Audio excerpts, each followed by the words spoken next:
sei ndadzoka zvakare nedzimwe nhau dziri kunetsa kana kuti dzakanetsa zuro nemadeko nechii nemamwe mazuva adarika. Nyaya yangu yekutanga ndanayo inoratidza kuti siriri sei inhau mbiri. Nyaya yekutanga ndeyemudzimai uyo unonzi wakaita accident nemurume waiva naye, asi maonera ndaita nyaya iyi kuita sokuti mudzimai uyu murume wanga naye anga asi murume wake, anga ari murume womunhu. Saka mai guru vanova muridzi womurume ava vakazotora pikicha yemusikana uya ndobva vanyora vakati tsitsi ndo zvinoita Mwari. Vakati handingakutore wega, rega ndikutore neboyfriend yako adimai, asi wandirwadzisa waenda nemurume wangu, zvisinei zorora murugare. Ndo zvaabvaita. Vamwe vanhu havana kuzvitora zvakanaka izvi. Vamwe vanhu vaita sei vazvimisconcepta, vanhu vakati zvakasiyana-siyana pamusoro pepost iyi. Vamwe vakati iko zvino watosara vashirikadzi, vanhu vanga vataura zvakasiyana-siyana zvavo ndo zvari kutaura kuti panhau iyoyi yepost yaiswa namai guru. Tichibva ipapo toenda zvakare kune imwe nhau inosiririsa yaitika kuunity A.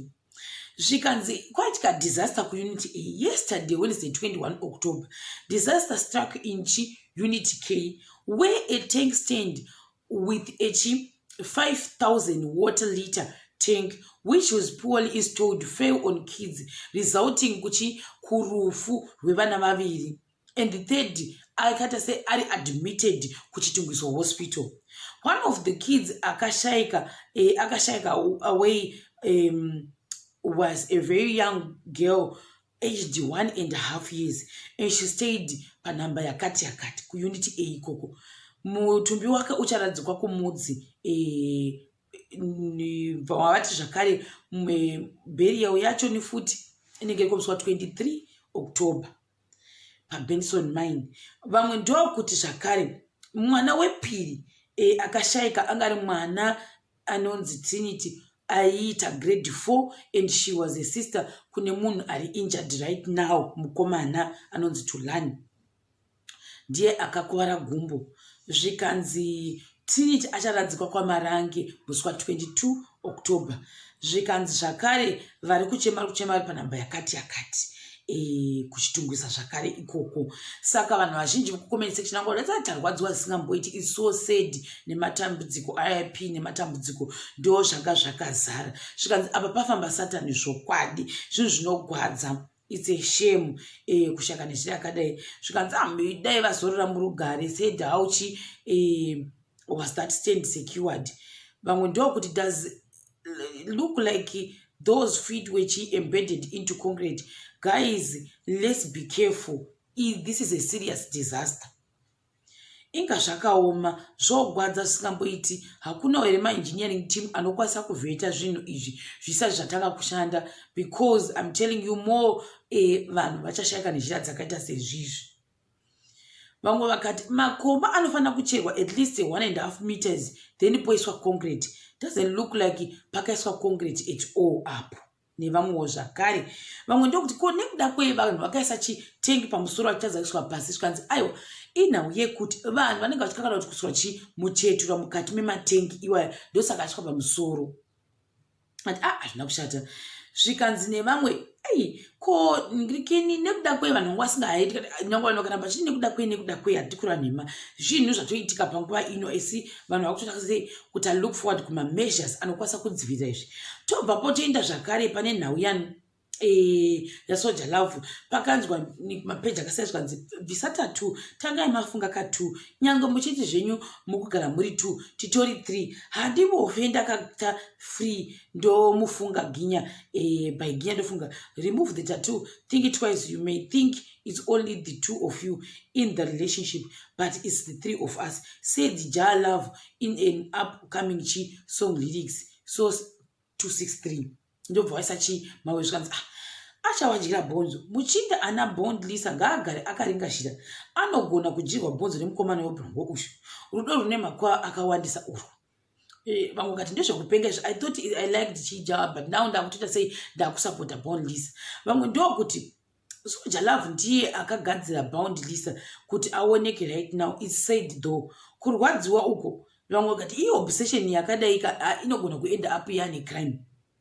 mashoko makukuti kubva kuna chibaba munhu wenyama kana kuti munhu wenyama anorwadziwa especially nyaya yamwana musiki achambowakiwo. Now that's just being petty, shame, ari obsessed zvinosvota munhu. Vabayiwa mwoyo ndevamwewo zvikanzi vachiri mushe here vabayiwa mwoyo zvokwadi. Vamwe vakati akarwadziwa zvokwadi zvinopera mushe here apa nevamwewo ava. Ndikati zvina kushata. Vamwe ndokuti chimbosiya munhu arere mwana, yours is a closed chapter chibaba sozi zvanzi iwe siya jalove zvogwadza ngaabvise katatura choni nevamwewo vadero. Tochibvapo tochienda zvakare panhau iya yemusikana uya akanga achisekerwa hanzu dzake zvikanzi amanaka naye azoposta papeji pake zvake iye musikana uya akati ndiPrimrose, I remember clearly well my heart sinking and my head spinning in confusion. When my friend informed me I was trending on social media, I didn't even ask if it was good or bad. I quickly judged it was horrible. Kutoti ini hangu Prim zvake ndingatrenda nechi. I badly wanted to cry, but the Holy Spirit, the Comforter, our Lord and Savior, left us with comforted me and reminded me my identity, a child of God, a royal priesthood, the apple of his eye, fearful and wonderfully made. You might not be a laughing stock, you might be going through some stuff, whatever it is. I just want to encourage someone with this word. Our God is not a respecter of persons. Rather, he specializes in turning situations around. He can do things that logically don't make sense because his thinking is totally different from our thinking. If he did it for Joseph, Davida, Ruth, Esther, Daniel, Gideon, be rest assured that he can definitely do it for you. Continue to be expectant. God has got your back. He is full of surprise. Dobasiachi mavesi akawanda nada dotopleromiyo akawanda. Dobasa futi screenshot yekwa zvanga zvakapostiwa. Ndo patazozviona nhasi. Kuti munhu unonzi Cynthia Rejoice Chitombi ndiye wakaisa post iyi kugroup rinonzi Mucheno wepamuchato bridal shower in Lobola. Ndobva anyora akati amanaka this little thing I know ndiri mudzimai saka ndiri kutaurawo peer pressure yekumecha siyanai nayo. Vamwe vachazvisungirira chete nekuda kunzi taiva takamecha siyanai hai I don't know if this was so for funny. Nani nemunhu uyu svika nevanhu keep shining patinotaperwa ndo panotangira Mwari ndo zvinoita nyasha. Amen. Hanzi kukava datya huri yambudza nevamwe. With God all things are possible. Pachishona zvobva zvanzi kubanha dafi kuri yambidza. Waifunga kuti vakugona ivo vasingazi kuti vatokuisa kumberi. Glory be to God. Ndevamwe avo. Amen. Well said. When God grace when grace locates you zvese zvinobva zvafamba mune zvakanaka nevamwe vangu vachasa izvozvo. Tobvapo toinda panhau yemwana musitudhendi wakarwa naticha. Musitudhendi uyu musikana wakakikiridzana naticha vechirume vakaratidza kuti vakagwinya sikamboiti. Zvikanzi meanwhile in Zim ndachiona paZim celebs zvikanzi nevamwe this should be taken seriously. Teachers need to undergo proper training before being deployed to these schools, not just academically. Dealing with kids requires people with passion for teaching and love for the kids, not just people who are in this for money. This is sad and disheartening. She can now what money? But here you have a point.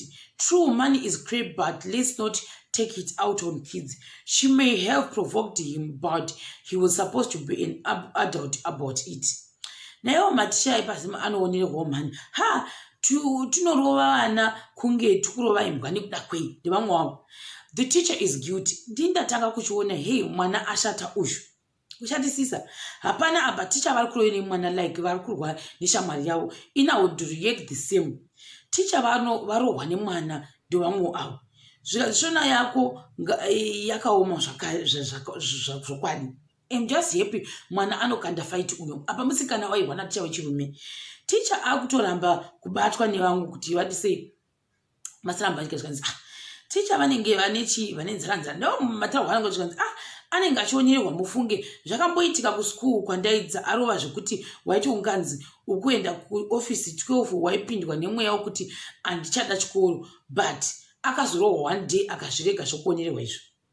Zvikanzi acharohwe nemarekeni iko zvine zvaatofight to fight. Mudzidzisi opiwa gwati rine poison nemwana waanodzidzisa zvashamisa vamwe vana vechikoro zvikuru uye nevamwe varaidzi pachikoro ipapo. Kwaedza headline. Vamwe ndokuti ukuti apapa zvakare stop this ninoona iko zvokwa zvakuenda makurohwa nemastudent. This is what is getting to teachers versus students. Munhu ngarwe vana vanga vagarisa ava zvokwadi nevamwe wavo. Saka ndoyo inhau yanga ichinetsa yemastudents nevana nevadzidzisi. Vamwe vakataura kuti hanzi pane kwabuda zvinzi ticha vakadirwa masuwewe nemwana wechikoro. Handisi kuti chii chikuitika pakati pevana vechikoro nemadzidzisi. Ndozvananga ndangoenda nazvo mukati memavhidhiyo angu anhasi ano chakubata zvakare pachikamu chinotevera.